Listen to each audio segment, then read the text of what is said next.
Senate hopefuls, Republicans remain hopeful, they're Senate hopefuls, that they have a reconciliation bill on President Trump's desk by July 4th, with Majority Leader John Thune pushing for all disagreements over the bill to be hashed out by Friday. Joining us now, Republican Senator Roger Marshall, who's a member of the Finance Committee. I don't know if it's been a while, at least, Senator. It's good to have you on. And as I said, I'm from the great state of Kansas. I used to drive across 4 times a year, going to school out in Colorado. So anything on I-70, I've probably been there, whether it's Hayes or Russell or home of Bob Dole. Good to have you on. Thanks for joining us. You know, it's great to be on. Where my home is just about 30 miles south there of Russell, Kansas. So you're familiar that we're a state of agriculture. Have a little bit of oil as well, though.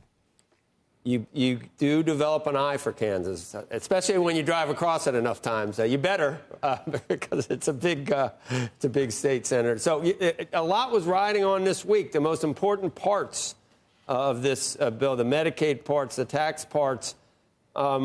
We had Senator Johnson on, and I got to tell you, if it wasn't for the constraints of who's in the Senate and who wants certain things, I can see how we'd want to get back to pre-pandemic spending levels. I understand that rationale, but it's not going to be possible with this bill, is it?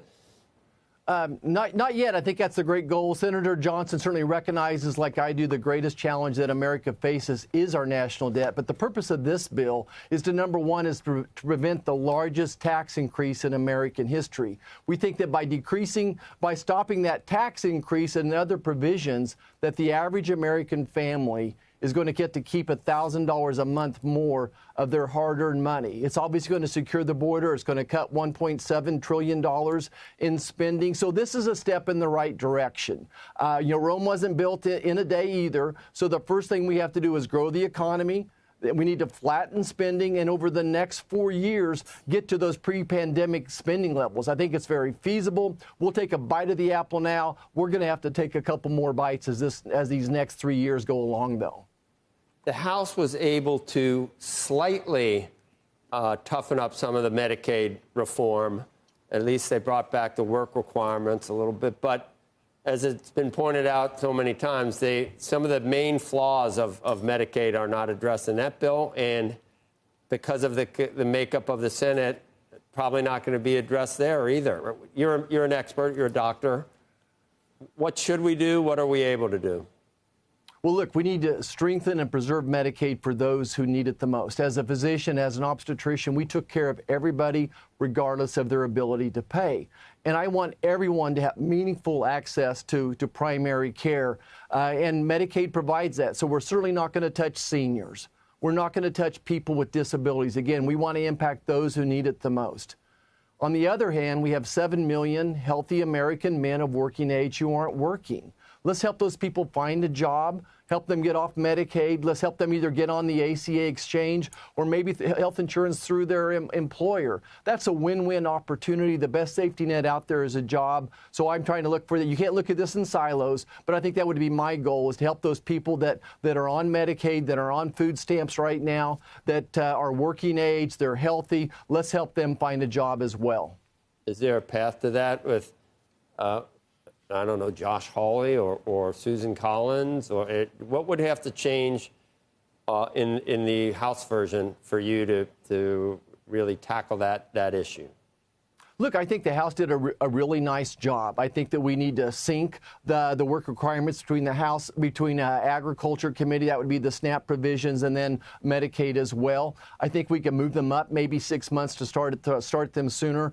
But I really think it's the economy. If we have a growing economy, we're going to help move those people from the couch out to work as well. I think that's one way to do it. I think the big problem with Medicaid right now, though, is that we've increased spending 50% in 5 years. So we need to figure out, how do we slow down that spending? In many states, they've figured out ways to gin the system that we are reimbursing hospitals more for Medicaid patients than Medicare. So we need to go back and look at this provider tax and make it fair at the same time. So if you're building your hospital on a model of Medicaid patients, you're going to go broke. Like you said, I was a physician. I also helped run a hospital. Growing your business or making a business plan on Medicaid is not going to work. We need to people off Medicaid and move them into the exchange or move them into a job where they get health insurance.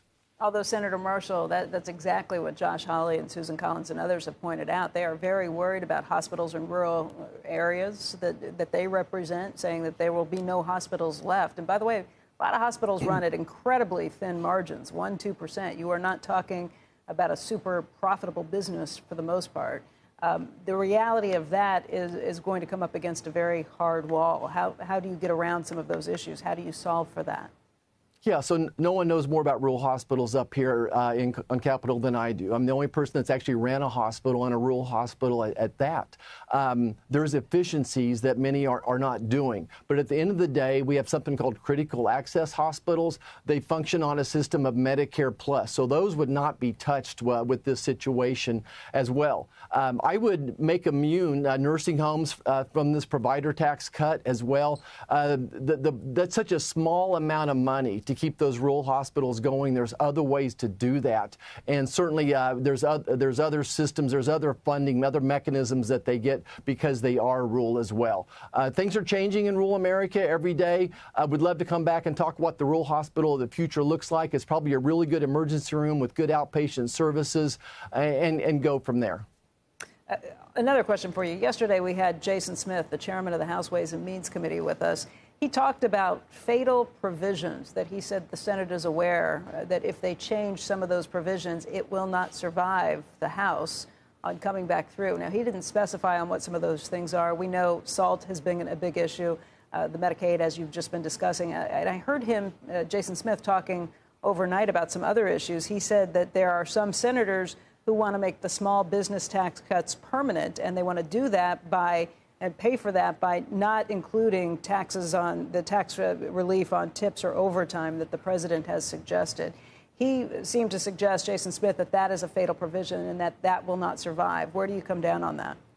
Look, you know, everyone's negotiating through the press right now, and everything is negotiable. Look, we're going to get the no tax on tips, overtime wages, Social Security across the finish line in some shape or form. You know, on the SALT tax, my goodness, why should red states be subsidizing blue states to the tune of about $400 billion over the next 10 years? I think there's a sweet spot for us to land on, and we may very well do a bill, send it to them. They may reject it and send us a bill back. You know, we're not going home, though, until we get something to the president's desk. But this is what's going on. These are powerful negotiations. I've never seen such intense negotiations going on within the Republican caucus right now. There's hundreds of billions of dollars at stake. The future of this country's at stake. It is very interesting times up here.